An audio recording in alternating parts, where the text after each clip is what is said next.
تعالي معايا في دقيقتين اتنين هقولك ازاي تعملي احلى سمنة بلدي بدون اي تعب. بصي العلبة الحافظة اللي انتي شايفاها قدامك دي مليانة وش لبن. اي لبن انا بجيبه علشان اعمله جبنة. بجمع فيه وش اللبن لغاية ما العلبة تتملى معايا. ده لبن أنا باجيبه، دول بالضبط 5 كيلو لبن باجيبهم أحطهم في الحلة وأسيبها في التلاجة لمدة 4 أيام.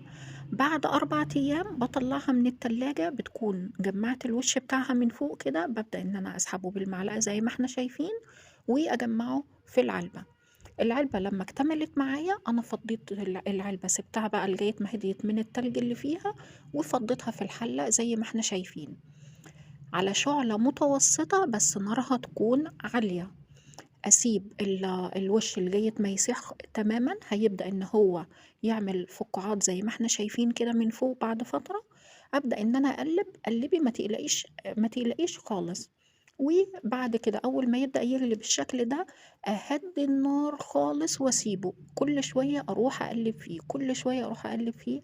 عايزة أقولك إن الطريقة دي بتطول شوية، ممكن يقعد على النار حوالي 3 أو 4 ساعات على نار هادية. بس أنا باعمل الموضوع ده لمّا باكون محتاجة المُرتة بالشكل اللي أنتم شايفينه علشان باحتاجها في الفطير. دلوقتي بعد ما هي أصبحت جاهزة معايا، باجيب يعني حلة نضيفة أحط فيها المصفى وأصفّي السمنة.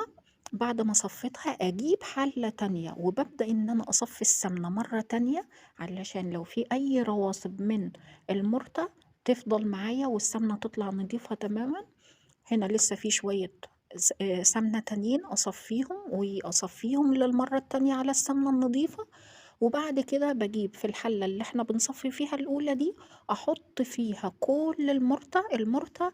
يعني عايزة أقول لكم إن أنا لمّا باعمل السمنة البلدي بالشكل ده المُرتة بتبقى طرية، وأنا قاصدة إن أنا أعملها بالشكل ده. طبعًا هي ليها طريقة تانية وأنا إن شاء الله هانزّلها لكم في فيديو تاني، بس أنا باعملها بالطريقة دي لإن أنا محتاجة المُرتة زي ما باقول لكم ل الفطير المشلتت. شايفين كمية، يعني عملت ما شاء الله البرطمان الكبير والبرطمان الصغير. دي المُرتة أهي. البرطمان الكبير ده أنا سِبته بالليل وتاني يوم الصبح بعد ما جِمِد، مش عايزة أقول لكم ريحتها لا تتخيلوها. تقعد أنا بالنسبة لي عملت سمنة بلدي ببلاش. أنا باجيب اللبن باجمّع الوش بتاعه وباستفيد من اللبن، إن أنا أعمله جبنة وباشتغل بيه أي شغل أنا هاعمله، وفي نفس الوقت جمّعت الوش وفي النهاية طلع